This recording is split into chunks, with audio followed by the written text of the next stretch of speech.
Hello everyone, welcome to my channel. Today we are going to discuss chapter 6 Poets and Pancakes class 12th Flamingo book. Previous video में student हम discuss कर चुके हैं in detail explanations of this chapter. Now we are going to the discuss important question answer of the text inside and outside both side. अगर आपके कोई questions हैं, कोई रिलेटेड टू सब्जेक्ट, आपको कोई कंटेंट से रिलेटेड, तो आप कमेंट सेक्शन में पूछ सकते हैं. आपको अगर पीडीएफ चाहिए तो आप टेलीग्राम में जाके फ्री डाउनलोड कर सकते हैं. और अगर आपको कोर्स ज्वाइन करना है तो आप हमारा नॉलेज हब जो ऐप है उसको क्या कर सकते हैं, डाउनलोड कर सकते हैं. वहां पे लाइव क्लासेस ले सकते हैं. लाइव क्लासेस को कैसे ज्वाइन कर सकते हैं वो आप हमसे कमेंट सेक्शन में पूछ सकते हैं. और फिर भी अगर आपको कोई लगता है कि हमारी क्वेरी सॉल्व नहीं हो रही है तो आप एट वंस क्या होगा उस पर आप लिख सकते हैं, फिर हम उसको एट वंस देखेंगे. बट ऐसा नहीं होगा, जो भी आपका क्वेश्चन होगा एट वंस सॉल्व होगा. तो आज चलो start, let's begin to start Flamingo book English poet and pancake NCERT question answer start करते हैं. और स्टूडेंट्स एग्जामिनर आपसे क्या पूछता है एक्चुअल में, जो उसका आपसे एक्सेप्टेशन होती है, आपको ऑथर नेम पता होना चाहिए, हेडिंग ऑफ द लेसन उसको आपको अच्छे से रिलेट होना चाहिए कि वो आपसे क्या पूछ रहा है. And also you know about of the theme chapter की आपको थीम पता होना चाहिए, आपको कंटेंट पता होना चाहिए, क्योंकि अब ऐसा नहीं है कि आप ऐसे ही पेपर में लिखाएंगे और पास हो जाएंगे. अब आपको डिटेल में ही रीड करना पड़ेगा क्योंकि सीबीएसई का जो पैटर्न है बिल्कुल नए तरीके से चेंज हो चुका है. तो इसीलिए आपको कुछ चीजें ऐसी हैं जो आपको बिना डीपली रीड करे हुए नहीं आ सकती हैं. ठीक है, तो इसीलिए हम स्टार्ट करते हैं. कोई ज्यादा इतनी वरी होने की बात नहीं है, सारी डिटेल्स आपको टाइम टू टाइम मिलती रहेगी. बस स्टूडेंट्स आप फॉलो करते रहिए. और कोई क्वेश्चंस है, कोई क्वेरीज है, कमेंट सेक्शन में दे सकते हैं, लाइव क्लास ले सकते हैं और आप हमसे जुड़े रहिए, बने रहिए. फर्स्ट क्वेश्चन है, what does the writer mean by the fiery misery of those subjected to the makeup. Fiery जो फायरी मिजरी है उसका मीन्स क्या होता है, जो आपको बहुत ज्यादा क्विक टू बिकम एंगर, जो आपको बहुत ज्यादा गुस्सा दिला दे एट वंस, कोई भी ऐसी चीज जिससे आपको गुस्सा आ जाए, तो वो फायरी मिजरी होता है. और वो यहाँ पे ऑथर कहते हैं कि वो किस तरीके से मेकअप के से रिलेटेड है. यानी मेकअप करने से, जिस तरीके से मेकअप होता था उस स्टूडियो में, उसकी वजह से ऐसा कौन सी प्रॉब्लम थी जो उनको जो एक्टर्स थे या एक्ट्रेस थी उनको क्या था, अनकंफर्ट फील हो जाता था. तो इस वर्ड का मेन जो है इससे क्या लिंक है, क्या सब्जेक्टेड है. तो द एक्टर्स जो है वहाँ की actors in the makeup room were very uncomfortable due to the heat produced by the light in the makeup room. Trouble is described as a state of fiery misery. यहाँ बोला है जो actors हैं student makeup room के अंदर, वो बहुत ज्यादा अनकंफर्टेबल फील करती थी. अनकंफर्टेबल फील करने का क्या रीजन है, क्योंकि जब वो जिमनी स्टूडियो का जो मेकअप बना हुआ था उसके जो अराउंड ऑफ 6 मिरर लगे हुए थे उस रूम के अंदर, उसके अंदर क्या है, लाइट्स लगी हुई थी. अब जब एक्टर और एक्ट्रेस क्या करते थे, मेकअप करते थे, तो मेकअप करने की वजह से उस टाइम पे, दैट टाइम पे जो हीट वहां से लाइट से निकलती थी, उनको बहुत ज्यादा एंगर, मतलब एट ए टाइम पे उनको बहुत ज्यादा गुस्सा आता था, एंगर फील होता था, और क्या था, उनको अनकंफर्टेबल बनाता था. तो मेकअप उनको क्या बना रहा है, अनकंफर्टेबल बना रहा है. और जिसका मतलब यहाँ पे लिया है ट्रबल. ट्रबल जो है वो उनको यानी प्रॉब्लम क्रिएट कर रहा था. मेकअप करना उनके लिए एक बहुत बड़ी प्रॉब्लम बन गई थी जिमनी स्टूडियो में, क्योंकि वहां से जो हीट आती थी लाइट से वो उनके लिए सहन करना आसान बात नहीं थी. नेक्स्ट क्वेश्चन है, what is example of national integration that the author refer to. जो नेशनल इंटीग्रेशन है, नेशनल इंटीग्रेशन मीन्स होता क्या है, नेशनल इंटीग्रेशन मीन्स होता है जैसे कि पूरा एक नेशन है और उसके अंदर जो भी चीजें हैं वो एक है, एकीकरण है. इंटीग्रेशन यानी टुगेदर होना, इकट्ठा होना, तो एक ही चीज होना. तो नेशनल की इंटीग्रेशन यानी एकता वो कैसे दिखाई देती है इसके अंदर जिमनी स्टूडियो में. तो व्हाट इज एग्जाम्पल, आप किस एग्जाम्पल से इसको नेशनल इंटीग्रेशन अगर जिमनी स्टूडियो में शो हो रही है तो आप कैसे दिखा सकते हैं एग्जाम्पल के थ्रू. तो the makeup branch of Jimny studio was an example of national integration. This is because people from many areas and religions religious group worked together in the same department. Simple है student, क्योंकि क्या है एक ही जब वो makeup करते थे जिमनी studio के अंदर, तो जिमनी स्टूडियो के अंदर डिफरेंट डिफरेंट उनका रिलीजियस था, कस्टम अलग था, लैंग्वेज अलग थी, बट वो फिर भी 600 जो जिमनी स्टूडियो के अंदर वर्क कर रहे थे, वर्कर थे या जो भी राइटर हैं, पोएट्स हैं, वो अलग अलग कास्ट से बिलोंग करते थे, अलग अलग धर्म से बिलोंग करते थे, बट फिर भी वो एक ही प्लेस पे काम कर रहे थे together and without any complicative trouble के।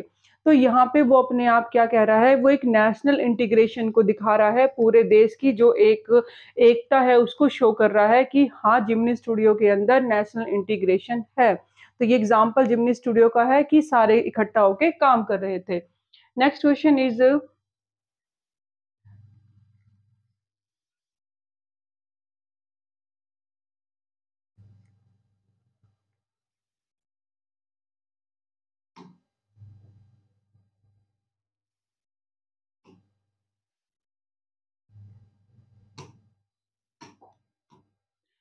what work did the office boy do in the Jimny studio? Why did the join the studio? Why was the disappointed?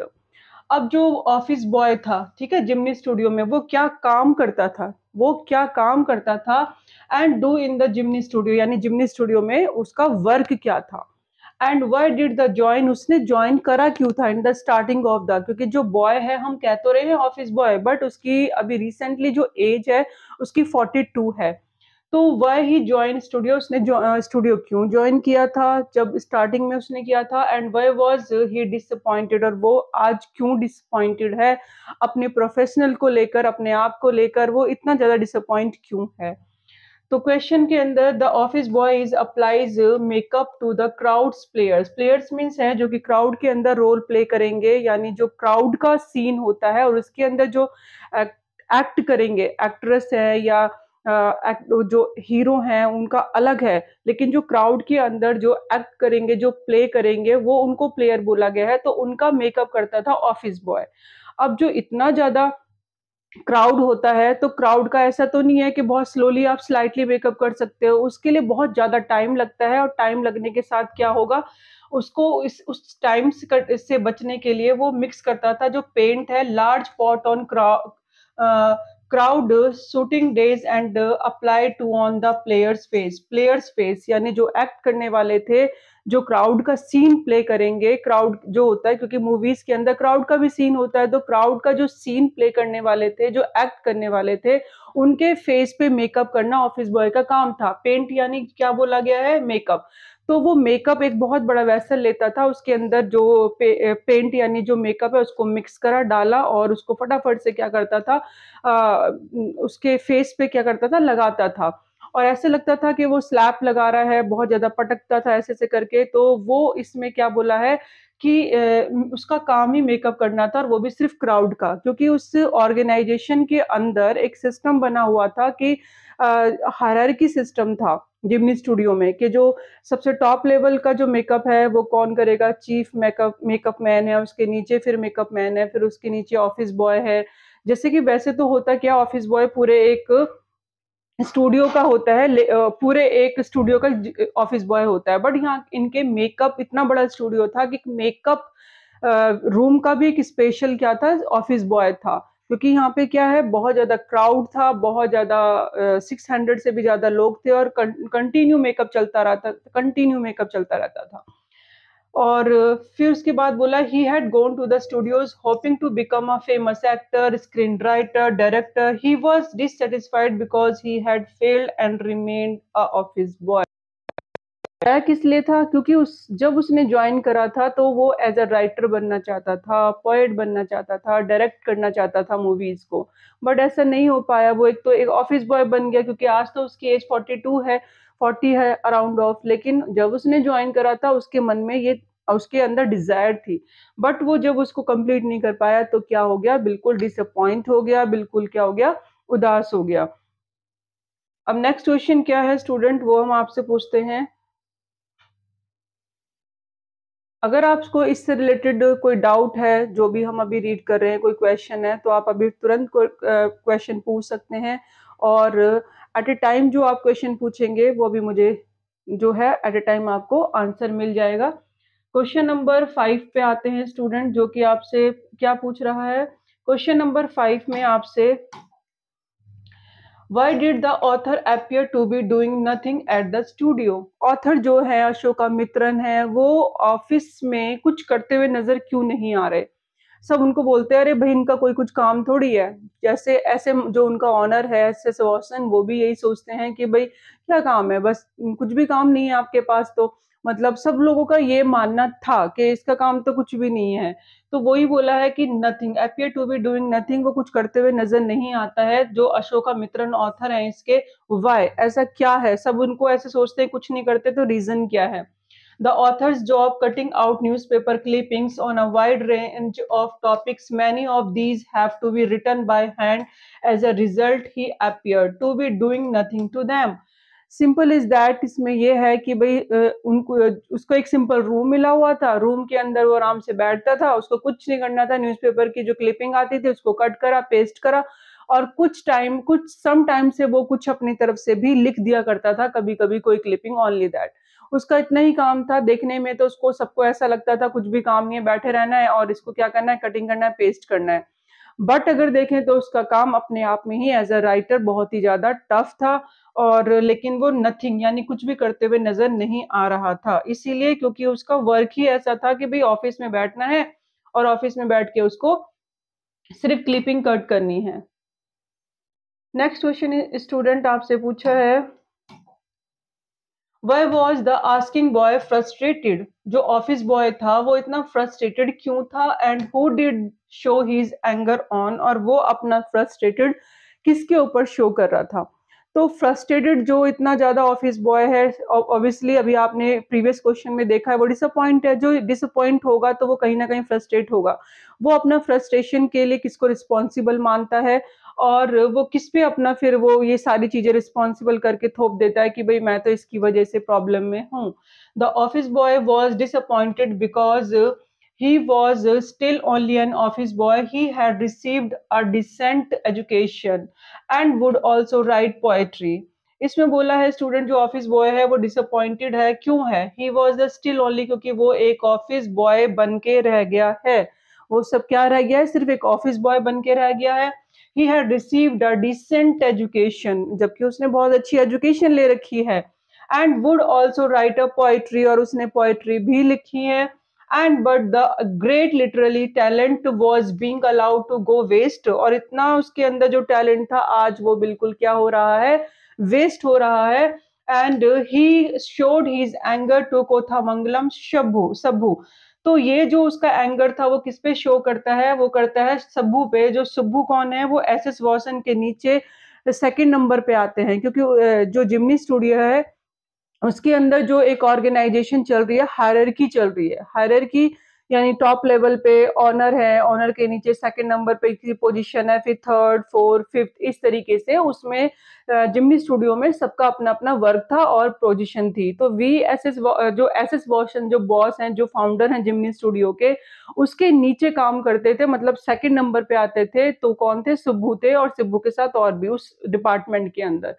तो अब यहाँ पे ये क्वेश्चन है कि भाई यहाँ पे जो है, तो of education would be also poetry, but showed his anger Kothamangal Subbu, उस पे ही सारा सुब्बू पे ही गुस्सा निकालता था, क्योंकि वो सेकंड पोजीशन पे है, बॉस के बहुत ज्यादा क्लोज था, और अपनी सारी प्रॉब्लम की जो भी रीजन मानता था कि सुब्बू की वजह से ही है। सुब्बू और इन्होंने ऑफिस बॉय ने दोनों ने एक साथ जिमनी स्टूडियो ज्वाइन किया था, और एक साथ जिमनी स्टूडियो ज्वाइन करने का रीजन था कि कहीं ना कहीं वो पीछे रह गया है ऑफिस बॉय, और जो सुब्बू है उसकी सेकंड रैंक आ चुकी है, मतलब वो आज बॉस के साथ दिखाई देता है।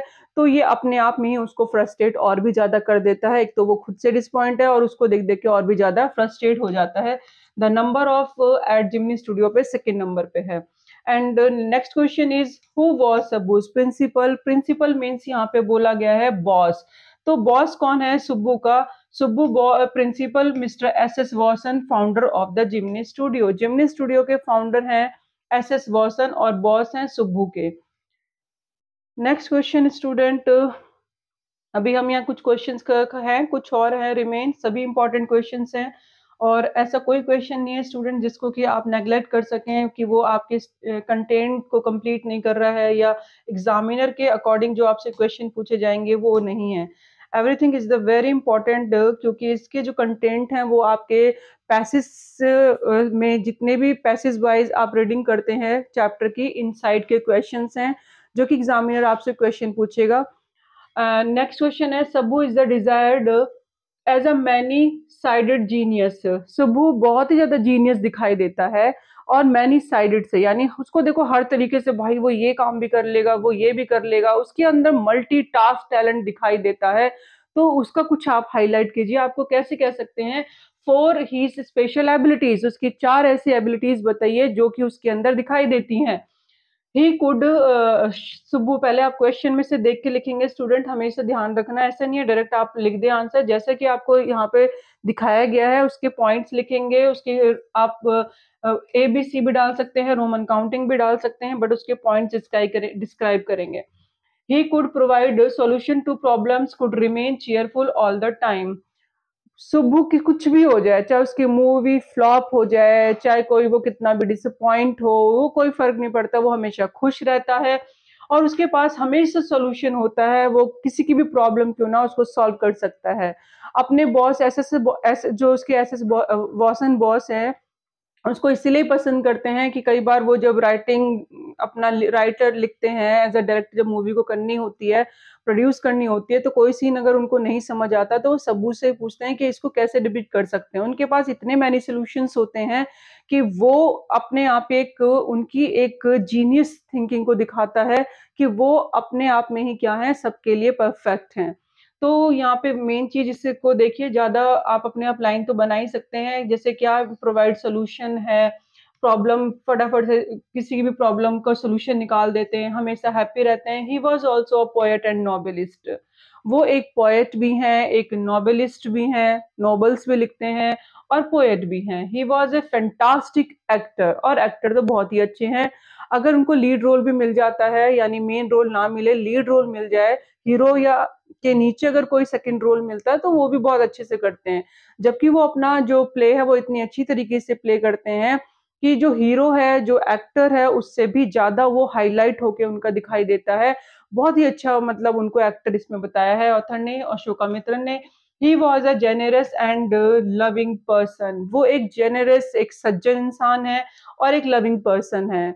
क्यों बोला गया है? क्योंकि उनका एक वेलकमिंग नेचर है, उनके रिलेशन में, रिलेटिव में, या कोई भी उनके पास आता है, उनके घर पे परमानेंट रहने के लिए भी कोई आ जाता है, तो उसका क्या करते हैं, वो चेयरफुल वेलकमिंग नेचर है उनका, तो वो वेलकम करते हैं, भाई आ जाओ कोई बात नहीं, और सबके लिए उनके लिए वेलकम है। तो उनका ऐसा नेचर होना अपने आप में ही सबका फेवरेट वो बन जाते हैं। तो यहाँ पे उनकी क्वालिटीज को क्या बोला है, हाईलाइट करना है। इसके सेंटेंस आप चेंज कर सकते हैं, मेन आपको क्या पता होना चाहिए, कंटेंट पता होना चाहिए कि आप उसको लिखेंगे कैसे। नेक्स्ट क्वेश्चन में स्टूडेंट आपको देखना है,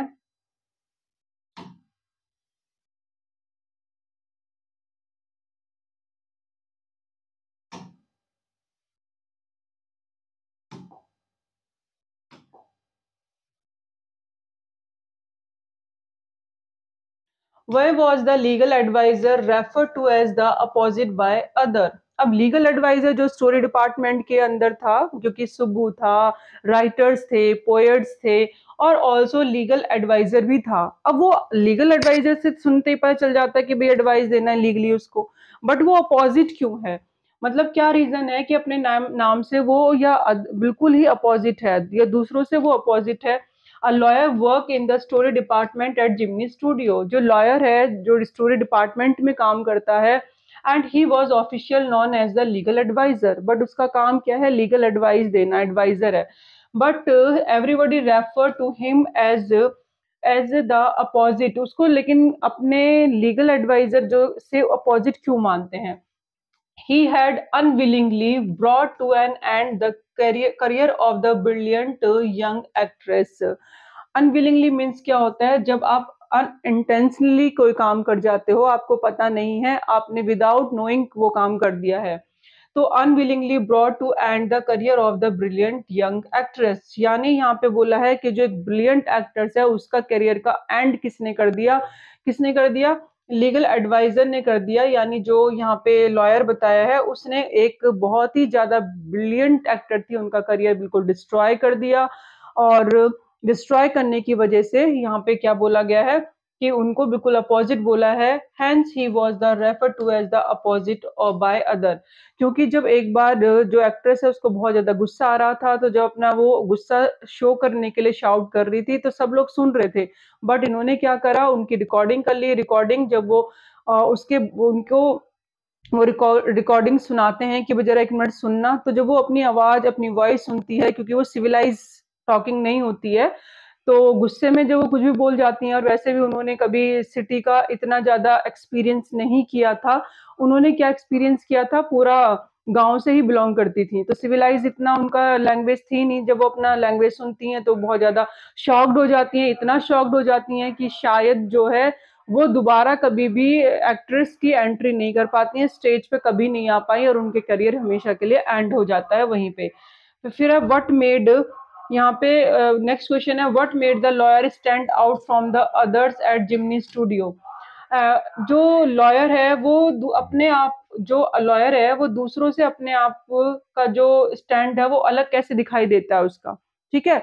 जो अपीयरेंस है लॉयर की, लुक है उसका दूसरों से डिफरेंट कैसे है, आप कैसे विद एग्जांपल बता सकते हैं।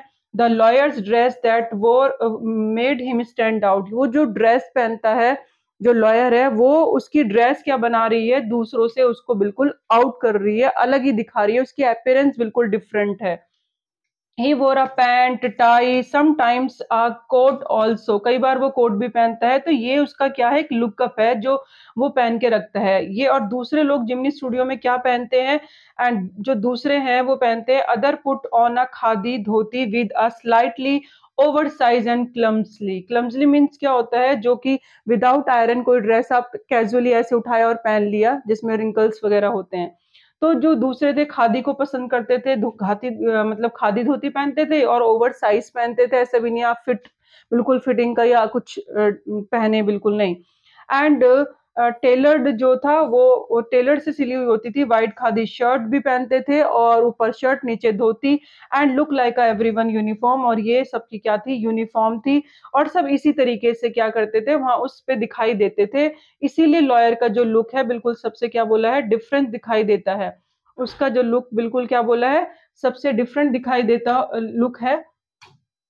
नेक्स्ट क्वेश्चन स्टूडेंट, यहाँ पे जो आपसे क्वेश्चन है,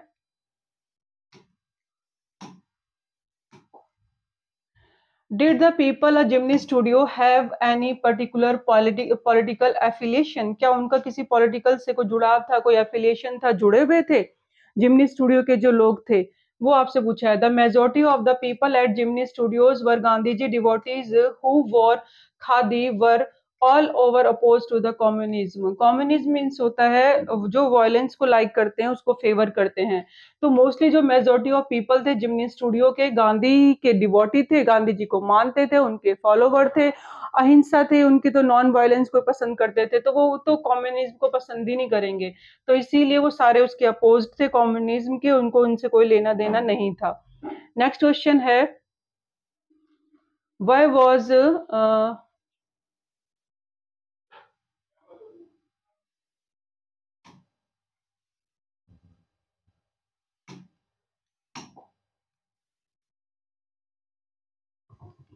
Why was the moral rearmament army welcome at the studio? Welcome में उनका जो जिमनी स्टूडियो में है, रीआर्मामेंट जो स्टूडियो के आर्मी के आए थे, मोरल रीआर्मामेंट आर्मी के लोग जो स्टूडियो में आए थे उनका वेलकम क्यों किया, मतलब रीजन क्या था।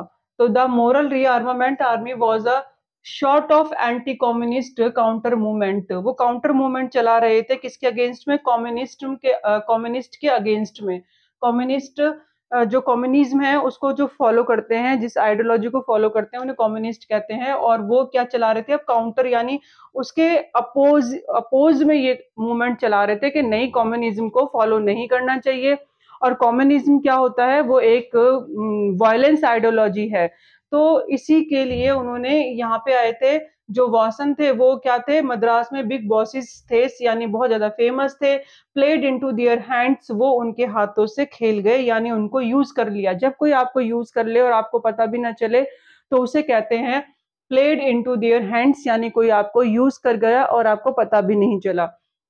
तो मोरल रीआर्मामेंट जो आर्मी थी, उन्होंने क्या करा, वो आए स्टूडियो में और ये अपना इस थीम पे जो उन्होंने प्ले बनाया था वो उन्होंने यहाँ पे शो करा, और अपना जो उनका मैसेज था वो वहां पे अपने प्ले के थ्रू उन्होंने दिया, जबकि बॉस को पता भी नहीं चला। एज अ रिजल्ट ये हुआ, moral rearmament army was warmly received at the Gemini studio, और उनका बहुत अच्छे से वेलकम किया। उन्हें ऐसे लगा कोई इंटरनेशनल से आ रहे हैं शो करने के लिए, दैट्स उनको उससे ज्यादा कुछ नहीं पता था। और नेक्स्ट क्वेश्चन है, name one example to show that Gemini studios was influenced by the place tagged by MRA. दो प्ले करे थे इन्होंने, दो में से जो एक का बोला है कि कौन उनका जो इन्फ्लुएंस था, जो जिससे कि जो तमिल प्लेयर थे जो अपना शो बना रहे थे, क्योंकि साउथ का दिखाया है तो साउथ के अंदर जो जिस तरीके से प्लेयर ड्रामा बन रहे थे, तो वो किस तरीके से मोरल रीआर्मामेंट आर्मी के शो से प्ले से क्या होते हैं, इन्फ्लुएंस होते हैं, और वहां से वो क्या चीजें हैं जो कि मतलब निकालते हैं, एक्सर्ट करते हैं वहां से। The MRA's productions had a significant impact on at Madras and Tamil drama communist। जो मेन चीज है, तो यहाँ पे जो प्रोडक्शन है वो बहुत ही इंपॉर्टेंट था, उनका इतना इम्पैक्ट पड़ा मद्रास में, सब लोगों ने तो देखा ही देखा। साथ में जो वहाँ के जिमनी स्टूडियो के लोग थे, 600 थे, उन्होंने उस शो को कई बार देखा, और जो तमिल ड्रामा करने वाली कम्युनिटीज थी वो तो बहुत ही ज्यादा उनसे क्या हुई, प्रभावित हुई। एंड फ्यू ईयर्स, कुछ सालों तक तो प्रैक्टिकली उन्होंने तमिल प्ले का जो प्ले बनाते थे, उन लोगों ने इन फीचर्स को अपने प्ले में दिखाया, जैसे सनराइज दिखाना, सनसेट दिखाना, स्टाइल ऑफ जॉनथम वैली, जो कि जॉनथम वैली किसका शो है, इन्हीं का शो था। मोरल रीआर्मामेंट आर्मी, इन्होंने दो शो क्या करे थे, दिखाए थे। Complete with a bare stage, यानी कोई स्टेज नहीं दिखाना, वाइट बैकग्राउंड कर्टन दिखाना, एंड अ फ्लूट सॉन्ग, और फ्लूट में सॉन्ग दिखाना। तो अब कमेंट सेक्शन में स्टूडेंट्स आप मुझे बताएंगे, इन्होंने दो शो दिखाए थे मोरल रीआर्मामेंट आर्मी ने। एक शो का नाम है यहाँ पे है जॉनथन वैली, और दूसरे शो का नाम आप मुझे बताएंगे कमेंट सेक्शन में कि दूसरे शो का नाम क्या था, क्योंकि दो शो इन्होंने दो प्ले दिखाए थे और दोनों ही बहुत ज्यादा फेमस रहे।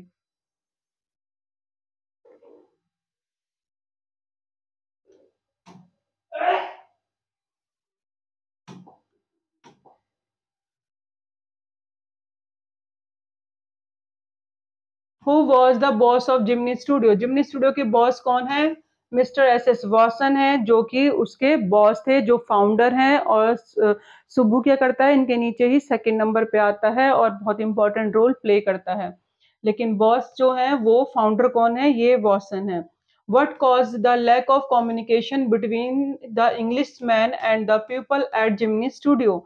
अब इसमें पूछा है कि जो कम्युनिकेशन थी, लैक ऑफ कम्युनिकेशन थी किसके बीच में, इंग्लिशमैन और पीपल्स के बीच में जिमनी स्टूडियो में, उसका रीजन क्या था।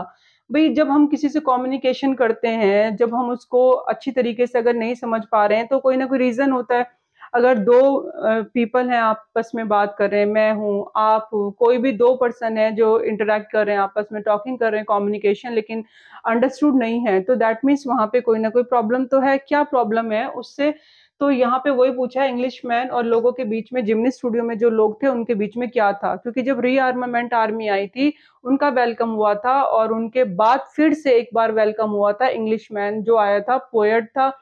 कुछ लोग उसको क्या बोल रहे थे, वो एडिटर है, कुछ लोग उसको पोएट बोल रहे थे, तो उनका वेलकम किया था। तो जब उन्होंने स्पीच दी थी, कम्युनिकेशन उनके साथ चल रही थी, तो वो पूछा गया है कि वो क्या कम्युनिकेशन लोगों को समझ नहीं आया, क्या रीजन था। The people at Gemini studio spoke Tamil, क्योंकि सीधी सी बात है, जिमनी स्टूडियो तमिल बोलते थे, तब वहां का तमिल बिल्कुल नेटिव लैंग्वेज है, तो तमिल लैंग्वेज है। And the Englishman address them in his native tongue, और जो इंग्लिशमैन है वो क्या दे रहे हैं, इंग्लिशमैन जो है वो बिल्कुल एड्रेस कर रहे था, नेटिव उनका जो टंग है इंग्लिश।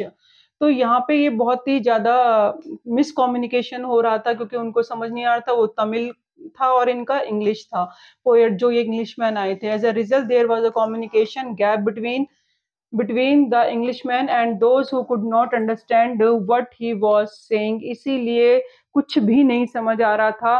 किनको नहीं समझ आ रहा था? जो जिम्नी स्टूडियो के अंदर जो ऑडियंस थी उनको तो कुछ भी नहीं समझ आ रहा था, क्योंकि तमिल आती थी, तमिल उनकी नेटिव लैंग्वेज है। साथ में इंग्लिशमैन को भी समझ आ गया था, वो भी बहुत ज्यादा कंफ्यूज था। उन्होंने शायद पहले ही कभी ऐसी ऑडियंस देखी होगी जो इतना ज्यादा उन पता चल रहा था कि वो कंफ्यूज है, उनको कुछ नहीं समझ आ रहा है। और किस वजह से? क्योंकि दोनों की डिफरेंट लैंग्वेज थी। दोनों की डिफरेंट लैंग्वेज होने की वजह से कम्युनिकेशन जो था वो किसी को नहीं समझ आया। नेक्स्ट क्वेश्चन है, why is the Englishman's visit referred to as an unexplained mystery. अब जो ये पोएट आया था, जो इंग्लिशमैन आया था, पोएट मैन नहीं, इंग्लिशमैन जो आया था, वो एक ऐसी मिस्ट्री क्यों बन गई जिमनी स्टूडियो के लिए? क्योंकि जिमनी स्टूडियो के अंदर जब इनका वेलकम किया गया था तो सब इसको इतना नहीं जानते थे, सिर्फ एक आइडिया लगा रहे थे कि ये हो सकता है एडिटर हो सकता है, क्योंकि जो एस एस वॉसन है वो इनका वेलकम कर रहे हैं, वो एडिटर हैं, तो वो जो आ रहा है वो भी एडिटर है। और ना कभी उन्होंने पहले कभी उसके बारे में सुना था कि वो कौन है, या एडिटर है या पोएट है। यही थिंकिंग चलती रही कि वो आया ही क्यों है, वो वहां पे आके वो क्या कहना चाहता है वो नहीं समझ आया, और उसके आने का पर्पज समझ नहीं आया, और वो है कौन वो भी किसी को नहीं समझ आया। तो वो एक अनसॉल्व मिस्ट्री बन गई, क्योंकि बॉस को खुद भी नहीं पता था। जब वो स्पीच दे रहे थे, उनकी वेलकमिंग स्पीच दे रहे थे, तो उनकी बातों से पता चल रहा था कि उनको खुद को नहीं पता कि वो किस तरीके से, क्योंकि वो अपने वर्ड्स को पैपर कर रहे थे। कोई भी वर्ड्स था जो एक दो इधर उधर से डाल रहे थे, तो उनको पता चल रहा था कि उनको भी नहीं पता कि ये इंग्लिशमैन कौन है। तो यही एक क्या थी, मिस्ट्री थी वहां की, जो कि उन्होंने एक्सेप्ट नहीं किया था। एटलीस्ट उनको ये पता तो होना चाहिए था ना कौन है कौन नहीं है। तो ये अपने आप में उनके लिए क्या बन गया, कंफ्यूजन वाला सीन बन गया था। नेक्स्ट क्वेश्चन है, who was the English visitor to the studio. अब वो था कौन जो आया था? ठीक है, वो थे स्टेफन स्पेंडर इंग्लिशमैन, जिनका ने ये इनका नेम है। और ये क्यों आए थे? मतलब कौन थे? जिमनी स्टूडियो में आए थे। एडिटर ऑफ द एनकाउंटर के एडिटर थे। ब्रिटिश पीरियोडिकल यानी जो मैगजीन है ब्रिटिश पीरियोडिकल की, उसकी एक मैगजीन थी एनकाउंटर, और ये इन्होंने क्या करी थी, लिखी थी, ये एडिटर थे। नेक्स्ट क्वेश्चन है, हाउ डिड द ऑथर, जो ऑथर है, discover who the English visitor to the studio was. यानी कौन था कि जो विजिटर कौन था, ऑथर ने डिस्कवर कैसे किया, उन्हें कैसे पता चला? क्योंकि ये जो मिस्ट्री थी कोई भी सॉल्व नहीं कर पाया, लेकिन जो सुकामित्रन है, जो ऑथर है, उन्हें कैसे पता चला? Before spending money on a short story contest sponsor by the English periodical the Encounter, the author did some research on the publication. अब जो ब्रिटिश पीरियोडिकल थी, ये थी ब्रिटिश पीरियोडिकल एनकाउंटर की, उन्होंने क्या करा था, एक कॉन्टेक्स्ट ऑर्गेनाइज किया था। अब उसमें पार्टिसिपेट लेने के लिए कुछ पोस्टेज लगानी थी, मनी भेजनी थी उसके साथ, अपनी स्टोरी के साथ। तो अब जो थे अशोकामित्रन, वो रिस्क नहीं लेना चाहते थे कि पैसे भी भेजना है और कंटेंट भेजना है, तो उससे पहले वो कुछ रिसर्च करना चाहते थे एनकाउंटर से रिलेटेड स्टोरीज के बारे में, क्योंकि उन्हें अभी तो कुछ ज्यादा उनको पता नहीं था। He went to the British Council library में वो जाते हैं, वहां की लाइब्रेरी में जाते हैं, वेयर ही डिस्कवर्ड दैट, वहां पे उनको पता चलता है Stephen Spender that the poet who had earlier visited the studio. ये वो पोएट हैं, मतलब जो हमारे स्टूडियो में आए थे, was the editor of the journal, और ये ही एनकाउंटर के एडिटर हैं। तो ये बात सबसे पहले किसको पता चली थी? ये बात सबसे पहले अशोकामित्रन को पता चली थी। कहाँ पे? जो लाइब्रेरी है वहां पे पता चली थी, क्योंकि वहां पे उनका ये एडिशन की जो मैगजीन, मतलब जो उन्होंने एनकाउंटर थी वहां पे रखी हुई थी, और जब उन्होंने उठाई, उनके एडिटर को उन्होंने देखा, तो वो तुरंत पहचान गए कि ये तो वही हैं जो हमारे मतलब स्टूडियो में आए थे, और हमें नहीं समझ आ रहा था कौन है।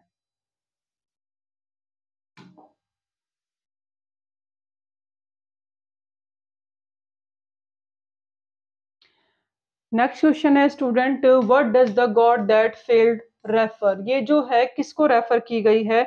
ठीक है, six famous writers including Andre Gide, Richard Wrights, और इग्नेजियो सिलोने, और Arthur Koestler, Louis Fischer and Stephen Spender. ये सिक्स ऑथर हैं जिन्होंने कम्युनिज्म को पहले ज्वाइन करा था, बट वहाँ जाके उन्हें पता चला कितना वायलेंस है और उन्हें अपनी गलती का एहसास होता है। फिर वो एन उसके काउंटर में अपोजिट में क्या चलाते हैं, कम्युनिस्ट के अगेंस्ट में काउंटर मूवमेंट चलाते हैं उनके अपोज में, और 6 ऐसे लिखते हैं इसमें, the God that failed, the God that failed में वो क्या करते हैं, 6 ऐसे लिखते हैं।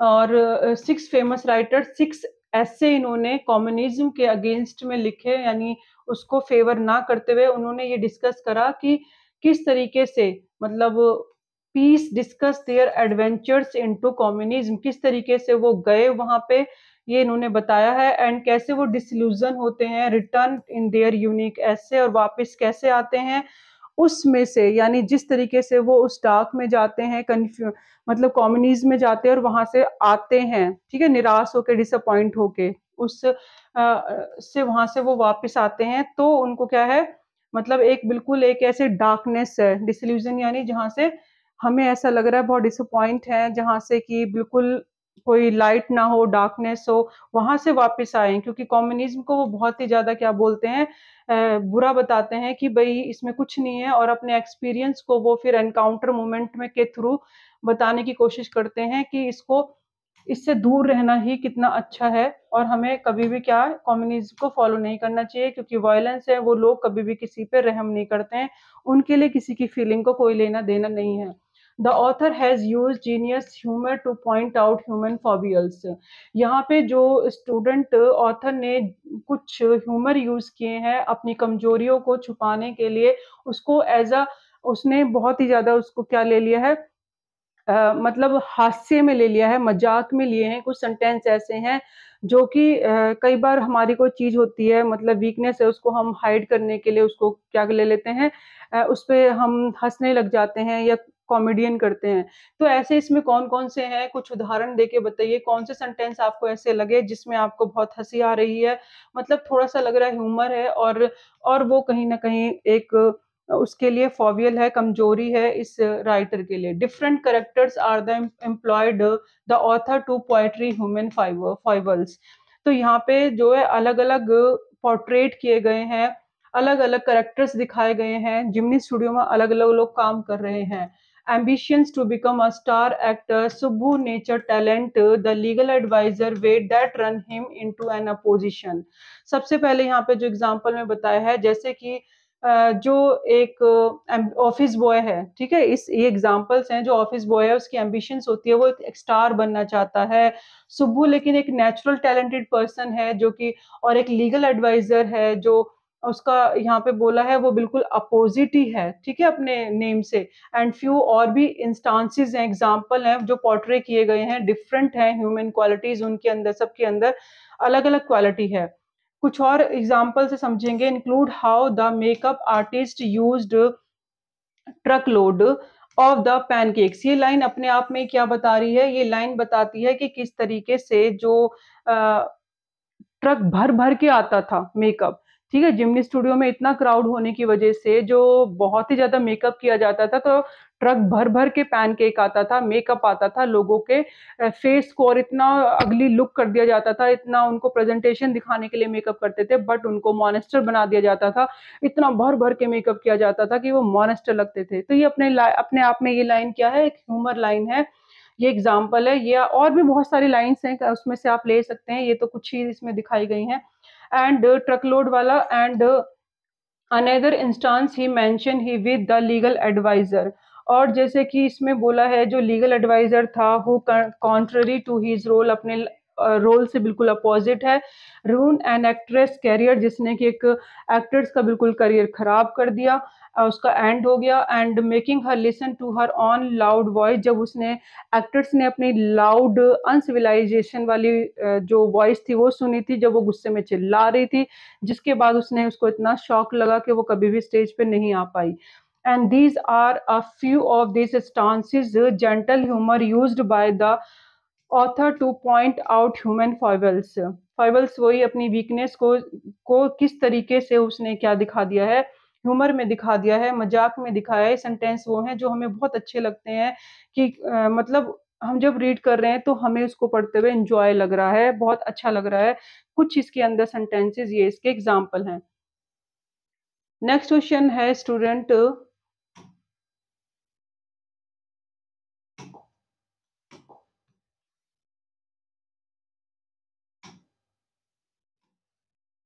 Why was Kothamangalam Subbu consider number 2 in Gemini studio? यहाँ पे वही बोला है, जो सुब्बू है उसके अंदर कौन सी ऐसी क्वालिटी थी वो नंबर 2 पे आ गया। Through flattery Kothamangalam Subbu was able to secure the position closer to the boss. वो सेकंड नंबर पे बिल्कुल क्लोज था किसके? बॉस बॉस के। ही wasn't bright but he was happy guy, he was a loyal to the boss। वो इतना ज़्यादा भी पॉपुलर नहीं था कि हम उसको बोले कि हाँ भाई बहुत ही ज़्यादा सक्सेस था, वो फ्लॉप फिल्म भी देता था तो चीयरफुल रहता था। और अपने बॉस के बहुत क्लोज क्यों था कि बॉस जब भी कोई सीन को उनको डायरेक्ट करना था, उनको समझ नहीं आता था कि इसको कैसे शो करना है, तो वो उनको फटाफट से क्या देता था, मैनी सोल्यूशन दे देता था, आप ऐसे भी उसको दिखा सकते हैं। तो वही बोला है कि जो बॉस है तो उनको बहुत ही ज़्यादा लॉयल था उनके लिए। तो मतलब जिम्नी स्टूडियो का अगर हम कहें राइजिंग स्टार या जितनी भी सक्सेस अगर जिम्नी स्टूडियो को मिली है तो उसका एक बहुत ही इंपॉर्टेंट हाथ है उसके पीछे। And when the boss was dissatisfied a scene he gave many solution. और जब भी बॉस कहीं ना कहीं अटकते थे किसी सीन में किसको कैसे दिखाना है तो वो एट वंस उनको सोल्यूशन देके बाहर निकालते थे सिचुएशन से। अदर एम्प्लॉय जो दूसरे एम्प्लॉयज भी थे consider him number 2 in Gemini studio. Other employees consider इसीलिए उसे सेकंड नंबर पे कंसीडर किया जाता था क्योंकि वो हमेशा बॉस के साथ दिखाई देता था और बहुत ही इंपॉर्टेंट था जिमनी स्टूडियो के लिए। How does the author describe the incongruity of as English poet addressing the audience at Gemini studio?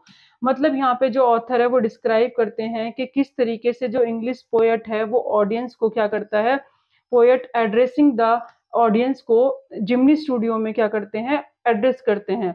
How कैसे? The English poet was addressing the Tamil audience Gemini studio in English with a typical accent. अब जो है यहाँ पे English poet was address करते हैं Tamil audience को। Tamil audience क्या है?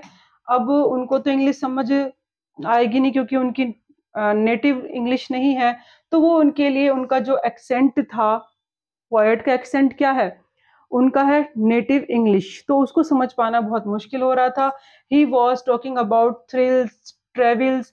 वो अपने एक्सपीरियंस के बारे में बताता है, अपने ट्रेवल्स के बारे में बताते हैं कि जो भी उन्होंने अभी तक किया है, जो उनका एक्सपीरियंस है या उनके साथ जो भी रहा है अभी। तो English poet to more confused and silent audience, लेकिन जब वो बहुत ज़्यादा मोर कंफ्यूज साइलेंट ऑडियंस को देखते हैं तो वहाँ पे वो क्या हो जाते हैं, थोड़ा-सा उनको अनकम्फर्ट लगता है। इनकॉन्ग्रुइटी मीन्स होता है अनसुटेबल, ठीक है? इनकॉन्ग्रुइटी मीन्स होता है अनसुटेबल, जब हमें कोई चीज़ ऐसी लगती है, पता चल जाता है भाई ये हमारे लिए नहीं है। और वो कैसे पता चलता है? जब ऑडियंस साइलेंट ऑडियंस और कंफ्यूज ऑडियंस को वो देखते हैं, जब वो अपने एक्सपीरियंस और अपने चीज़ों के बारे में उन्हें बताते हैं लेकिन उनको समझ नहीं आता है। ठीक है, नेक्स्ट क्वेश्चन है why do you understand about the author literally इंक्लिमिनेशन?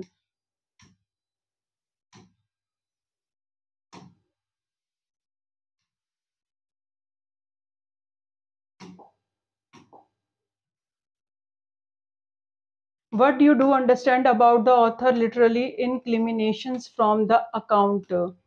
यहाँ पे बोला है कि जो ऑथर है वो किस तरीके से, व्हाट डू यू अंडरस्टैंड आपको कैसे लगता है कि जो उनका लिटरेरी था, ठीक है, इंक्लिमिनेशंस फ्रॉम द अकाउंट वो बताना है। तो the author was a prose author थे, यानी वो भी एक लिटरली थे, मतलब उनको भी नॉलेज थी इस चीज की, ऑथर एज अ ऑथर जो थे वो। तो intended a submit a short story to a British periodicals called The Encounter for a short story contest। यहाँ पे स्टूडेंट बोला है जब शॉर्ट स्टोरी कॉन्टेस्ट होता है तो वो क्या करते हैं, the author was a prose, author तो होते ही हैं, प्रोज के राइटर होते हैं, और वो उनका जो इंटेंडेंट था, मेन क्या था, उनकी भावना ये थी कि वो सबमिट कर दें शॉर्ट स्टोरी, इसलिए वो ब्रिटिश पीरियोडिकल जिसका नाम एनकाउंटर है, और उसके उससे रिलेटेड उनको क्या लिखनी थी, शॉर्ट स्टोरी लिखनी थी। तो इसी के साथ ही हमारा चैप्टर के जो इनसाइड और आउटसाइड इंपॉर्टेंट क्वेश्चन आंसर है वो खत्म हो गए हैं स्टूडेंट। और अगर आपको कोई डाउट है कमेंट सेक्शन में पूछ सकते हैं, कोई क्वेश्चन ऐसा है जो अभी आपको नहीं आया है वो आप लिख के क्वेरी कर सकते हैं। और हमारे चैनल को सब्सक्राइब करना नहीं भूलेगा और आप हमारे जो ऐप है उसे डाउनलोड करते हैं। Thank you so much. Keep watching, keep learning.